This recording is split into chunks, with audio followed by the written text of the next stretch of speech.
हम कितने भुलक्कड़ हैं, सच बताऊं ना, हम सभी भूल जाते हैं। ख्याल ही नहीं आता कि मुझे ये कभी चेक करना है या काम करना है कहा करके। क्या है वो सहज साधना? गुरुदेव जी कहते थे कोई भी काम करो, चाहे यहाँ घर का ही काम कोई कर रहा हो या कर रही हो, चाहे वो घर की सफाई हो, बर्तन की सफाई हो, कपड़े की धुलाई हो, यहाँ तक गुरुदेव जी कहते थे बिस्तर पर बैठे हो, रास्ते पे चलते हो, बाथरूम में स्नान करते हो, टॉयलेट में गए हो, वहाँ भी कर सकते हो। क्या है वह करना? कोई भी काम करते हुए देखो बीच बीच में मन क्या सोच रहा है, क्या सोच रहा है। मतलब जब आप उसको चेक करेंगे, अर्थात उसको आप एक प्रकार से इंक्वायरी करेंगे, वहाँ पर क्या सोच रहे हो, तो वही पता चलेगा कि ये विचार अशुद्ध हैं या शुद्ध हैं। क्या है ये, किसके विषय में सोच रहा है, क्यों सोच रहा है। ये जब विचार करेंगे तब क्या होगा, जब पता चल गया ये विचार सही नहीं है तो आप उसे बदलेंगे, वहाँ पर बदल सकते हैं। यदि आप दिन में भी केवल 5 से 6 बार कर लेते हैं, मैं बताऊं ये बड़ी बात हो जाएगी। नहीं तो आज आप संकल्प लीजिए, कल देखिएगा, शाम को बताना, नहीं कर पाएंगे, भूल जाते हैं। ख्याल ही नहीं आएगा कि मैंने सुबह संकल्प लिया था 6 बार कम से कम देखूंगा। ऐसा है ये, इतनी सजगता की जरूरत पड़ती है। तो वहाँ पर देखे कौन से विचार आ रहे हैं, क्या मैं जो सत्य है उसके बारे में सोच रहा हूँ, अर्थात चाहे व्यवहार की बातें क्यों ना हो, क्या वो सच है जो सचमुच विचारणीय है। ये यूं ही बातें आ रही हैं, घुमड़ रही यूं ही बोझ बनाने के लिए, या फिर सुंदरता के विषय में। और जब इसको विस्तार करेंगे ना तो क्या होगा बताता हूँ। केवल सुंदरता के विषय में कोई विचार करे तो वह आदमी चोरी नहीं कर सकता, ध्यान दीजिए, वो हिंसा नहीं कर सकता, वो झूठ नहीं बोल सकता। क्यों नहीं?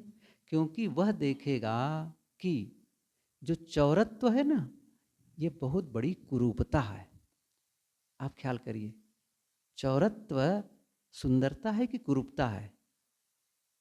आपका लक्ष्य सुंदरता के लिए है, तब आप क्या ध्यान रखेंगे, दूसरों को भी कष्ट ना हो। सुंदरता का मतलब यही हुआ। एक ख्याल आया, महात्मा गांधी शांति निकेतन में थे, रविंद्रनाथ टैगोर के यहाँ मेहमान थे। शाम के वक्त, जैसे इसी शाम का वक्त, दोनों टहलने निकलते थे। अब गांधी जी तो फक्कड़, उनको तो कोई बातें नहीं है, फटाफट तैयार हुए। अब न तो उनको बाल संवारना है, न उनको कोई बढ़िया से कपड़ा पहनना है, बस सामान्य कपड़े थे। निकल के इंतजार कर रहे हैं रविन्द्रनाथ टैगोर कब आएंगे। 1 मिनट 2 मिनट, अब वो तो एक एक सेकंड का हिसाब लगाने वाला इंसान, खड़े इंतजार कर रहे हैं। बहुत क्या हो गया, आते क्यों नहीं, हुआ क्या उनको। अब थोड़ा खिड़की खुली थी, देखे। अब आप कभी देखे ना रविन्द्रनाथ टैगोर के दाढ़ी और बाल बड़े बड़े, अब वो बड़े से आदमकद शीशा के सामने खड़े होकर के बाल संवारे चले जा रहे हैं, संवारे चले जा रहे हैं। वो बड़े नाराज हुए गांधी जी ये क्या बात हुई, इस बुढ़ापे में आप अपने को सजा रहे हैं, क्या कर रहे हैं। अब वो, अब कौन, अब गांधी जी से कम तो थे नहीं, वो भी पूरा किए अपना काम, फिर बाहर आए। उन्होंने फिर कहा, आप वहां खड़े होकर बाल संवार रहे थे, क्या जरूरत थी भी इतना सुंदर बनने की, बाल संवारने की।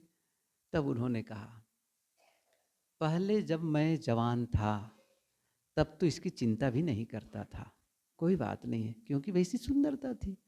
अब मैं बाल इसलिए संवार रहा हूं कि मेरी जो असुंदरता है वो दूसरों को कष्ट न पहुंचाए। ये अलग ही चिंतन है, ये समझ ही बात नहीं आएगी क्या कहा उन्होंने, मेरी कुरूपता इससे दूसरों को तकलीफ न हो, इसलिए मुझे सुंदर बनना है ना। अद्भुत बात, ये सुंदरता के विषय में सोच रहे थे वो, और वो कितनी बड़ी बात सोचे, अद्भुत। ये गांधी जी के विषय में संस्मरण है इसी टाइप के बातों में कि वो अपरिग्रह के बारे में सोचते थे। कम से कम में काम चलाओ, अपरिग्रही बनो, ये उनका सिद्धांत था। तो हुआ क्या, एक बार कि जेल में थे तो सरदार वल्लभ भाई पटेल उनके सहयोग में थे। तो सुबह वो जलपान के समय नाश्ता में खजूर लेते थे। 5-7 खजूर कितना लेते थे, 5-7 खजूर।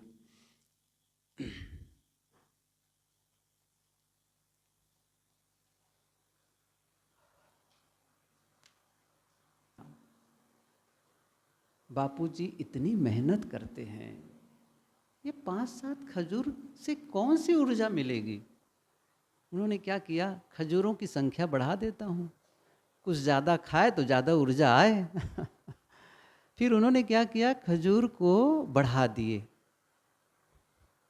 पहले शायद 10 की बात रही, पूरी तरह एक्यूरेट तो अभी याद नहीं आ रहा है, बाद में बता दूंगा। तो फिर उन्होंने क्या किया, उसको बढ़ा करके 15 कर दिए। अब उन्हें क्या पता रहा कि इतनी बातों को जान पाएंगे, कहा करके दूंगा, खा लेंगे। अब सुबह जब खजूर उसके सामने रखा गया, महात्मा गांधी के सामने रखा गया, तो देखकर कुछ ज़्यादा लगा। कहे उन्हीं के बुलाए, कहे वल्लभ भाई इधर आओ, गिनो जरा इसको। उन्हीं से कहते गिनो इसको, गिने, वो तो पता ही था। तो 10 की बात हुई थी, 15 क्यों कर दिए। तो उन्होंने कहा, बापूजी मैंने सोचा कि 10 से आपको कौन सा जलपान होगा, बहुत थोड़ा होता था, मैंने बढ़ा दिया। तो 10 और 15 में क्या फर्क पड़ता है। गांधी जी चुप, आंखें बंद कर लिए।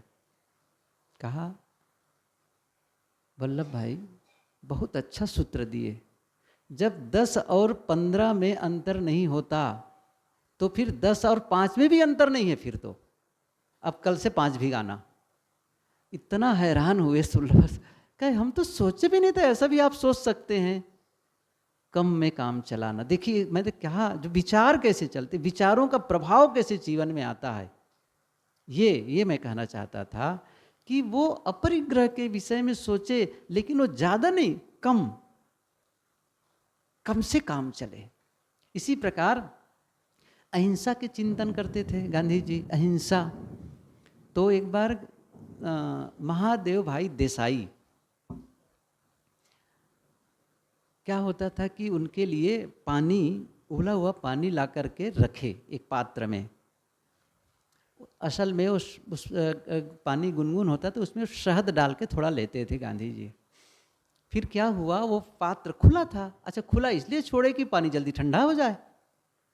गांधी जी ने कहा कि गर्म पानी को ढके नहीं हो, ढकना चाहिए।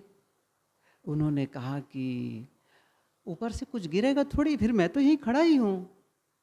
गांधी जी क्या कह रहे हैं सुनिए जरा से। उन्होंने कहा, बात गिरने की नहीं है, बात है कि जब ये पानी गर्म है तो वहां से गर्म जो ऊष्मा निकलेगी, जो भाप निकलेगा, उससे अनावश्यक हवा में फैले हुए जो सूक्ष्म जीव हैं उनको तकलीफ होगी, ढक के रखना चाहिए। समझ रहे हैं ना, अहिंसा का भाव क्या है। जब मन में विचार में अहिंसा का भाव जगा तो कितनी सूक्ष्मता से सोच सकता है आदमी। और इसका उल्टा भी सच है, जब वो अशुद्ध विचार होते हैं तो अशुद्ध विचार में ऐसे ऐसे विचार आएंगे जो गलत से गलत करने के लिए विचार आने लगेंगे, और अच्छाइयों के विषय में सोचने लगेंगे तो अच्छे से अच्छा कैसे कर सकते हैं, उन विचारों का विस्तार होगा।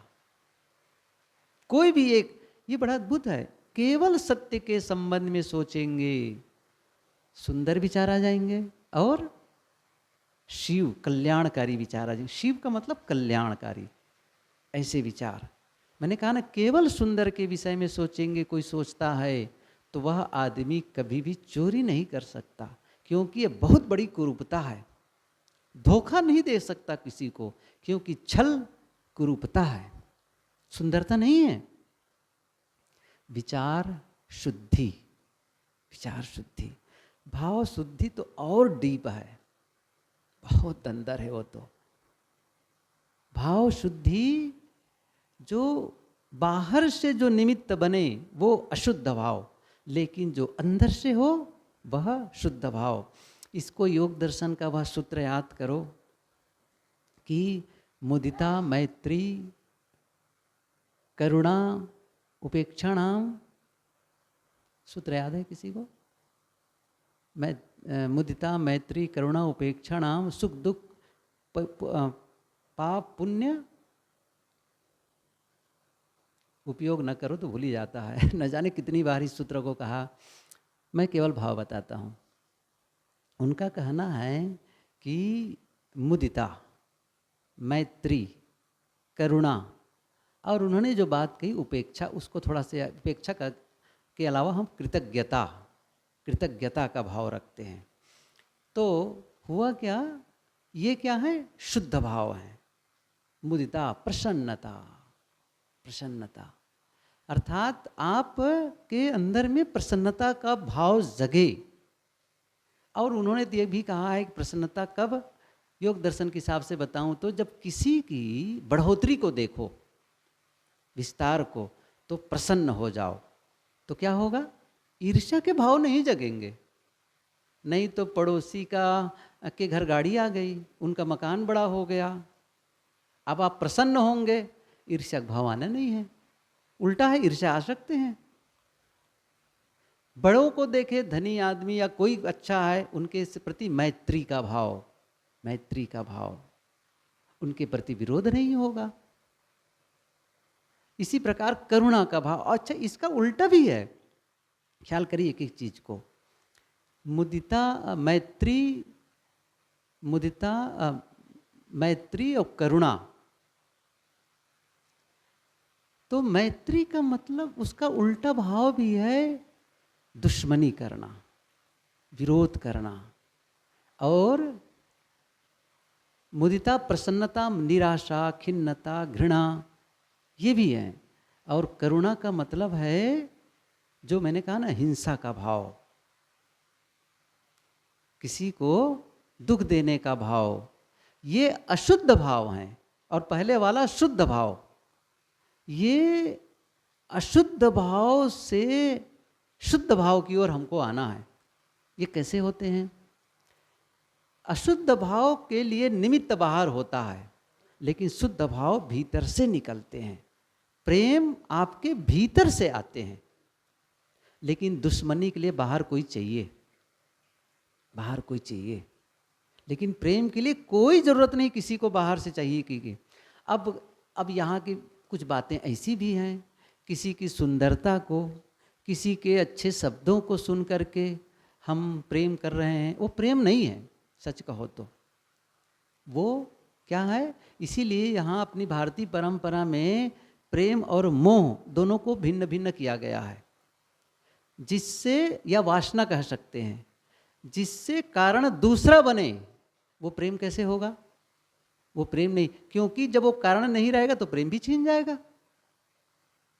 किसी की सुंदरता को देख करके, किसी के शब्दों को सुन करके, किसी में कुछ विशेषता देख करके आप प्रेम करें, वो प्रेम नहीं है। वो क्या है? मोह है। प्रेम क्या है? भीतर से कोई ना हो, प्रेम का आप प्रवाह बहता है। यही बात करुणा के लिए है, यही बात मैत्री के लिए है। बाहर से जो निमित्त बने, समझ लो वह अशुद्ध भाव है। लेकिन जिसके लिए बाहर कोई निमित्त न बने, वह है शुद्ध भाव। ये देखिए, मैं इनको सबको विस्तार में नहीं बता पा रहा हूँ, बिल्कुल संक्षिप्त हम समझे इस चीज को। और ये शुद्ध भाव भीतर क्या होना चाहिए? जब आपके भीतर में मैत्री का भाव हो, करुणा का भाव हो, और मुदिता का भाव हो, और कृतज्ञता का भाव। ये तो बहुत बड़ी बात है, कृतज्ञता, ग्रेटिट्यूड। ये सबसे ज़्यादा मिसिंग लिंक तो यहीं पर है, कृतज्ञता में। एक विदेश की लेखिका हुई हैं सिमेन वेल, उन्होंने एक पुस्तक लिखी है, grace and gravity. Grace and gravity, मतलब है ग्रेस कृपा, और ग्रेविटी जो गुरुत्वाकर्षण है, ग्रेविटी आकर्षण, ये दोनों के विषय में देखिए मैं पुस्तक तो नहीं पढ़ा हूँ, लेकिन जिन्होंने पढ़ा उनके विचार मैंने पढ़ा है, इसलिए बताया। तो उन्होंने लिखा कि जैसे धरती अपनी ओर चीज़ों को खींचती है जमीन, ऐसे ही परमात्मा हमें खींचता है अपनी ओर। तो खींचना नीचे की ओर, जमीन की ओर खींचना क्या है? ये ग्रेविटी फोर्स, एक फोर्स है। लेकिन एक और फोर्स है, एक और शक्ति है जो हमें ऊपर की ओर खींचती है, उसे कहते हैं ग्रेस, कृपा है। ये उन्होंने परमात्मा नाम दिया। कुदरत कहो, कुछ कहो, सत्य कहो, कोई बात नहीं है। मतलब यह हुआ, जब आप विषादग्रस्त होते हैं, जब आप विषादग्रस्त होते हैं, इसका मतलब है आप झुक जाते हैं। वहाँ पर क्या हुआ? ग्रेविटी आपका काम कर रही है नीचे की ओर। और जब आप प्रसन्न होते हैं, खिले हुए होते हैं, ये समझो कृपा, ये भगवान की, ये परमात्मा की। ये आप हमेशा ध्यान दीजिए कि कब वो स्थिति आती है जब मैं विषाद में होता हूँ, खिन्न होता हूँ, दुखी होता हूँ, वो सब नीचे की ओर आना है, लुढ़क जाना है। इसको इस ढंग से समझें, जैसे फूल है, फूल जब खिल जाता है ना तो आकाश की ओर खुलता है वो, और जब मुरझा जाता है तो कहाँ? नीचे की ओर, वो जमीन में गिर जाता है। जब आप बढ़ते हैं तो ऊपर की ओर उड़ जाते हैं, लेकिन आप जब सिकुड़ते जाते हैं, शरीर सिकुड़ा सिकुड़ा और अंत में आपका शरीर एक दिन मर गया, तो फिर जमीन में चले गए, फिर दफना दिए गए। उनका कहना यही है कि जब जब आपके जीवन में प्रसन्नता का भाव जगा, समझ लीजिए आपको कुदरत ने ऊपर उठाने का काम किया। आप करें इस चीज को।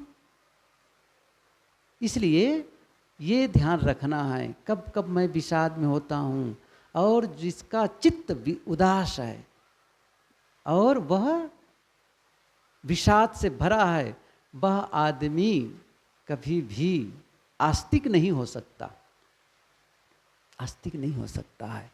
जिनके चित्त में अहो भाव हो, कृतज्ञता का भाव हो, क्योंकि मुझे वह मिला है जिसके मैं योग्य नहीं हूँ, मुझे सब कुछ मिला है। मैंने एक दिन कहा था ना, आप जरा देखो, हम देख पा रहे हैं, चल पा रहे हैं, सुन पा रहे हैं, बोल पा रहे हैं, रोज भोजन, रोज कपड़े पहनते हैं, अच्छे मकान पर रहते हैं, रोज सूर्य की रोशनी मिल रही है, रोज ऑक्सीजन मिल रहा है, बिना किसी प्रकार उनको पैसा दिए। न हम सूर्य की रोशनी के लिए कोई पेमेंट करते हैं, न ऑक्सीजन के लिए कोई पेमेंट करते हैं। ये कृपा नहीं है? क्या हमने कभी कृतज्ञता ज्ञापित किया है, आभार व्यक्त किया है? रोज हम आंखों से देख करके काम ले रहे हैं, क्या कभी हमने इसके लिए कृतज्ञता ज्ञापित की है? तब पता चलेगा जिस दिन आंखें नहीं रहेंगी, तब पता चलेगा जिस दिन चल नहीं पाओगे, या पैर नहीं रह जाएंगे, या हाथ कट जाएंगे किसी कारण से, तब महत्व को समझेंगे। जब जो चीज उपलब्ध होता है महत्व ही नहीं समझते हैं, और इसीलिए कृतज्ञता का भाव नहीं जगता है। कृतज्ञता का भाव जगे, कृतज्ञता, आभार। आप देखेंगे, आपको लगेगा कि मैं कृपा से लदा जा रहा हूँ, बहुत मिला है। और जो रोज कृतज्ञता का भाव व्यक्त करता है, उसके मन से शिकायत निकलते चले जाते हैं। फिर वो शिकायत नहीं करता कमियों को लेकर के, मेरे ये क्यों, वो है उसको देख रहा है। शिकायत करने वाले क्या करते हैं? जो नहीं है उसको देखते हैं, मेरे पास ये नहीं है, ये नहीं है, ये नहीं है। गलत है। आप यह देखो कि क्या है, और जो है ना वो इतना है कि उसके प्रति आप कृतज्ञता का भाव करें, शिकायत ही नहीं रहेगी। एक पुस्तक है द मैजिक, वो केवल इसी विषय पर है। कभी आपको पढ़ना हो तो पढ़ सकते हैं, रांडा वर्ण की द मैजिक। केवल कृतज्ञता भाव पर उन्होंने पूरी पुस्तक लिख डाली है। मैंने वो पुस्तक पढ़ी। आभार, आभार, धन्यवाद, और उसके लिए शब्द दिया धन्यवाद, धन्यवाद, आपका धन्यवाद। ये जो धन्यवाद का भाव निकलता है ना, अहो भाव। सबसे बड़ी बात तो ये है कि जब आप सुबह उठे ना और आप देखें मैं आज जिंदा हूं, ये सामान्य उपलब्धि है। क्या इसके प्रति अहोभाव नहीं होना चाहिए? मैं जीवित हूं, न होता मैं क्या कर सकता हूं? सांस यदि वापस न लौटे, क्या मेरा वश है? अरे सांस आ रही है, ये बड़ी उपलब्धि है, बहुत बड़ी बात है ये। इसमें मेरा कोई वश नहीं है। सांस में कभी रुक जाए, लेकिन आ रहा है। आभार, धन्यवाद, धन्यवाद। और आसपास आपके घर के लोग तो अच्छा सब जिंदा हैं, वाह, धन्यवाद, धन्यवाद। कई बार मैं तो ध्यान रखता हूँ, जैसे कि सुबह गया बाथरूम में पानी के लिए, मुंह धोना है, पानी आ गया नल में, धन्यवाद, धन्यवाद। आज ही देखो सुबह पानी नहीं आया, आने में देर हो गई ऊपर पानी नहीं चढ़ा, एक फेस चले जाने से, तब शिकायत पानी नहीं आया, पानी नहीं आया हो गया ना। मतलब इतना जल्दी हम कंप्लेंट मोड में आते हैं, क्या बताऊं, बहुत जल्दी। लेकिन जब होता है सही, कभी धन्यवाद का भाव नहीं जगता है। अब अपने ये एटीट्यूड चेंज करना है, ये अपना जो नजरिया है ना, ये बदलने जैसा है, चेंज करने जैसा है। और तब जाकर के जब कृतज्ञता का भाव जगे, सबके प्रति धन्यवाद, ऐसे ही सबके प्रति प्रेम और मैत्री का भाव भरो। अंदर में प्रेम, प्रेम, मैत्री, मैत्री। जब लबालब अपने भीतर में प्रेम भरा हो, तब भीख मांगेंगे कि अमुक मुझे प्रेम नहीं करता, पति प्रेम नहीं करता, पत्नी प्रेम नहीं करती, पिता प्रेम नहीं करता, बच्चे प्रेम नहीं करते, पड़ोसी प्रेम नहीं करता। भिखारी हो और उनसे मांग रहे, जो खुद भिखारी है वो खुद मांग रहा है, दूसरे से प्रेम नहीं मिल रहा है कहा करके। भिखारी मत बनो, दाता बनो देने वाला बनो। और देने के पहले पैदा करो, है ना, पैदा करो उस चीज को, तब दे पाओगे। कैसे पैदा करोगे जानना चाहते हैं? बड़ा सरल है ये। सुबह नींद खुले, सुबह नींद खुले, और मैंने कहा ना धन्यवाद का भाव, आभार, धन्यवाद, धन्यवाद। और फिर सबके प्रति प्रेम, प्रेम, प्रेम, मैत्री, मैत्री, मैत्री, ये भाव जगाओ सब। और एक कल्पना करो, इमेज बनाओ, विजुअलाइजेशन, इमेजिन करो। क्या करना है? प्रेम की जैसे एक तरंगे निकल रही है, जैसे कोई आग जला और धुआं उड़ता है ना, ऐसे ही आप भीतर में एक वाइब्रेट, मतलब प्रकंपन पैदा कर रहे हो। प्रेम, प्रेम, मतलब बोलने की जरूरत नहीं है, अंदर प्रेम, प्रेम, मैत्री, मैत्री, मैत्री, प्रेम। तो ऐसी कल्पना करो कि ये जो प्रेम की तरंग है फैल रही है, और फैल करके पहले घर वालों, फिर और फैल और पढ़ते, ऐसे समझो कि पूरा विस्तार पा गया है। अंदर प्रेम से आप पूरे लबालब भरे हैं, मैत्री से एकदम परिपूर्ण हैं, करुणा से आप भरे हुए हैं। प्रेम, मैत्री, करुणा, क्षमा का भाव, ये सब से लबालब भरे हैं। और उसको बांटो दूसरों में। जानते हैं इसका क्या लाभ है और इसके उल्टे से क्या नुकसान है? कितनी बार कहा, जो आप प्रेम का संदेश देते हैं, दूसरों के पास कब पहुंचता है ये सेकेंडरी है। पहुंचे न पहुंचे, हो सकता है कि वो अपना स्विच ऑन ही ना किया हो। इसको मैं इस ढंग से बताऊं, आपने ट्रांसमिट किया तो रिसीवर भी तो चाहिए।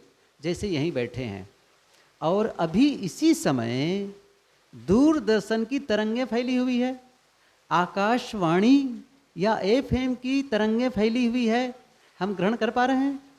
नहीं। कब कर लेंगे? जैसे ही टीवी का स्विच ऑन किए, टीवी ना कहो, मोबाइल कह लो ना, आजकल जो टीवी देखना है देख लो उसमें, मोबाइल ऑन किए और जब उसकी फ्रीक्वेंसी में आप आ जाएंगे वहाँ से जो ट्रांसमिट किया उसी फ्रीक्वेंसी में अलग अलग सबके चैनल हैं।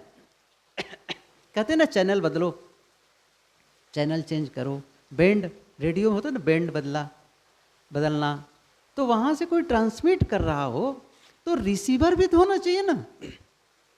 रिसीव न कर पाए तो कैसे पहुँचेगा? मान लो उसका भी मनोभाव प्रेम पूर्ण है तो आपका संदेश वहाँ खट से रिसीव कर लेगा, पहुँच जाएगा। इसके लिए एक शब्द आता है टेलीपैथी, सुने होंगे ना, टेलीपैथी। थोड़े में समझाऊं, बताऊं इस बात को, तो इससे क्या होगा, आप तो कम से कम उससे लाभ लेंगे। आपके भीतर प्रेम भरा हो, उसका लाभ आपको तो मिला, कितना सुकून होगा, कितना सुकून। और इसके उल्टा घृणा, नफरत, द्वेष, यह भाव मानसिक जहर है और ये आपको तकलीफ देता है। जिसके प्रति नफरत कर रहे हो, जिसके लिए घृणा कर रहे हो, उसको पता नहीं कब नुकसान पहुंचेगा, आपको शुरू हो जाता है। क्योंकि पैदा कहाँ हो रहा है? एसिड जिस पात्र में रखा जाता है उसको पहले नुकसान करता है। और इसके लिए मैं कई बार कहा, एक बड़ा पात्र, इतना बड़ा पात्र हो, उसमें आप कोयले, जलता हुआ अंगारा भर दो, जो पहली आंच, पहली गर्मी, पहले ताप उस बर्तन को लगेगी या कहना चाहिए पहला नुकसान उस बर्तन को होगा, फिर बाद में दूसरों को, वो गर्मी बाद में दूसरों को फैलेगी। इसका उल्टा भी सच है। अंगारे को फेंक दो, आप बर्फ के टुकड़े ला करके डाल दो पूरे बर्तन में, फ्रिज से निकालो और बर्फ के टुकड़े से भर दो, तो जो पहली शीतलता है सबसे पहला उसी बर्तन को मिलेगी शीतलता, फिर बाद में दूसरों को मिलेगी। यही बात है, हमारे भीतर आग है या बर्फ है, अर्थात विकार है या पवित्रता है, कौन सा भाव है? प्रेम और मैत्री का भाव है या फिर नफरत और घृणा का भाव है? दूसरों का नुकसान कब होगा न होगा, फायदा कब होगा न होगा, ये बात तो अलग है। हम अपना नुकसान करते हैं। करुणा करने से कोई खर्च नहीं लगता है। It cost nothing to be kinds, it cost nothing to be kinds. दयालु होने में कोई खर्च नहीं करना पड़ता, लेकिन घृणा करने में आप अपना भयंकर नुकसान करते हैं। द्वेष करने में, ये परलोक में जो होगा देखा जाएगा, उसकी बात अभी नहीं। इसी लोक में तो ठीक रहो भाई। आप कहेंगे मैं नहीं मानता परलोक की बात, अभी तो मानते हो, अभी तो जिंदा हो, अभी तो सुख से रहना चाहते हो। छोड़ो परमात्मा, आत्मा परमात्मा की बात, अभी कैसे रहना चाहते हो? नफरत करके, घृणा करके, तो आप सुखी नहीं रह सकते। लेकिन प्रेम का भाव है, मैत्री का भाव है, आप सुखी हो सकते हैं। तो भाव शुद्धि, भाव शुद्धि, विचार शुद्धि, शरीर शुद्धि और शून्यता वाली बातें अलग है। अभी तो वो शून्यता क्या है? शरीर शून्यता, विचार शून्यता, भाव शून्यता, वो भी साधना ही है, कोई बड़ी बात नहीं है। आप सभी ध्यान करें, इसी में कर लो शून्यता वाली बात, थोड़े में जितना कर सको। आंखें बंद करो सभी।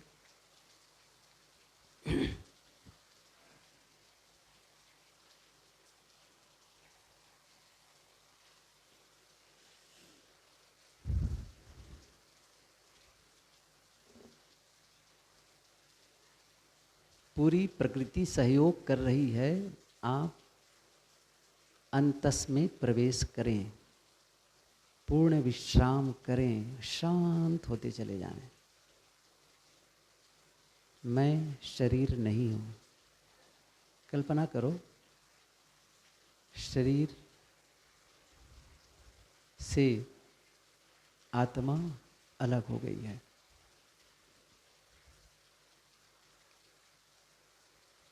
लोग इसे दफनाने की तैयारी कर रहे हैं, जलाने की तैयारी कर रहे हैं, शमशान घाट ले जाने की, ले जा रहे हैं, ले गए, चिता पर रख दिए या फिर गड्ढा खोद कर रख दिए। चिता धू धू करके जल रही है, एकदम शरीर के अंग प्रत्यंग जल रहे हैं। मैं देख रहा हूँ अलग, एकदम शरीर विलीन हो गया है। मैं शरीर से अलग हूँ। शरीर शून्यता का भाव।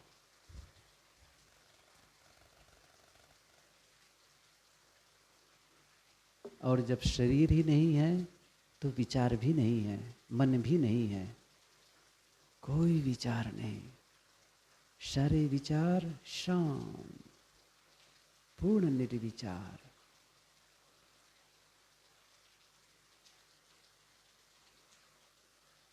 और निष्काम भाव, शांत,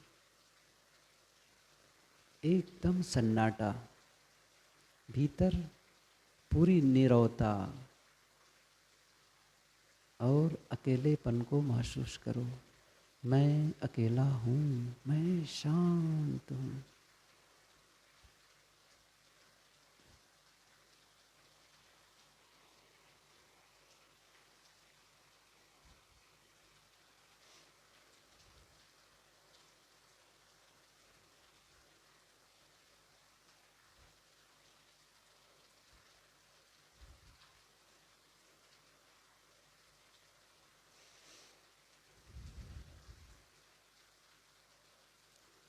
सभी महसूस कर रहे हैं,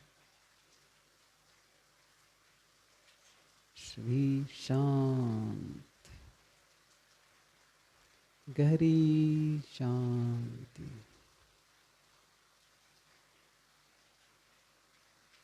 पूरी नीरवता, अंदर से एकदम सन्नाटा है।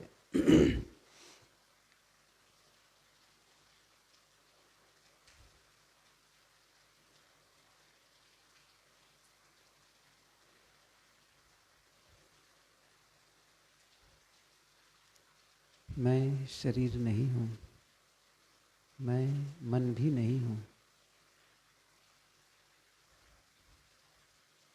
मैं शुद्ध आत्मा हूँ, मैं पूर्ण आत्मा हूँ, मैं शांत आत्मा हूँ, पूर्ण मौन, शांत।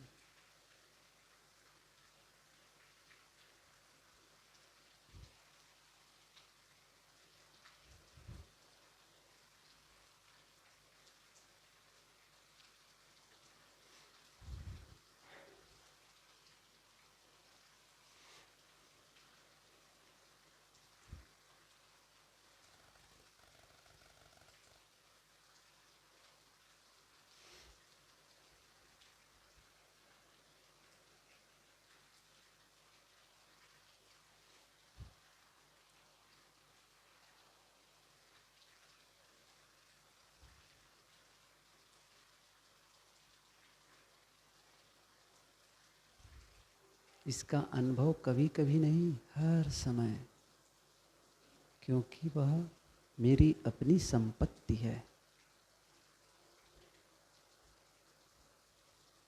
इसकी रक्षा करूं, शांत, अपनी शांति की रक्षा करो।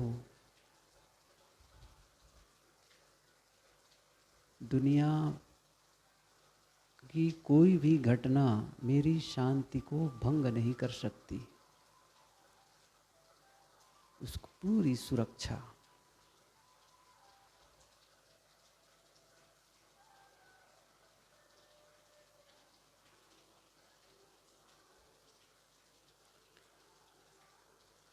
अहम शुद्ध चैतन्य ज्ञान स्वरूपम अहम शुद्ध चैतन्य ज्ञान स्वरूपम अजराहम अमराहम अखंडम अनूपम अजराहम अमराहम अखंडम अनूपम अहम शुद्ध चैतन्य ज्ञान स्वरूपम अहम शुद्ध चैतन्य ज्ञान स्वरूपम अजराहम अमराहम अखंडम अनूपम अजराहम अमराहम अखंडम अनूपम अहम शुद्ध चैतन्य ज्ञान स्वरूपम अहम शुद्ध चैतन्य ज्ञान स्वरूपम अजराहम अमराहम अखंडम अनूपम अजराहम अमराहम अखंडम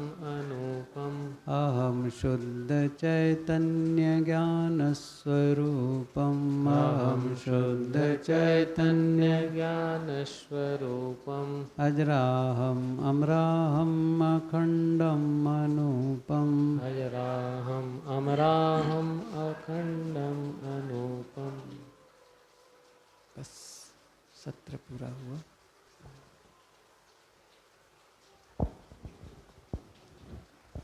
ये सत्र पूरा होने जा रहा है और बढ़िया मौसम भी प्रकृति ने हम सबके ध्यान के लिए कर दिया, सहयोग किया प्रकृति ने। और साथ साथ ध्यान शिविर को संपन्न करने के लिए हमारे संत भक्तों ने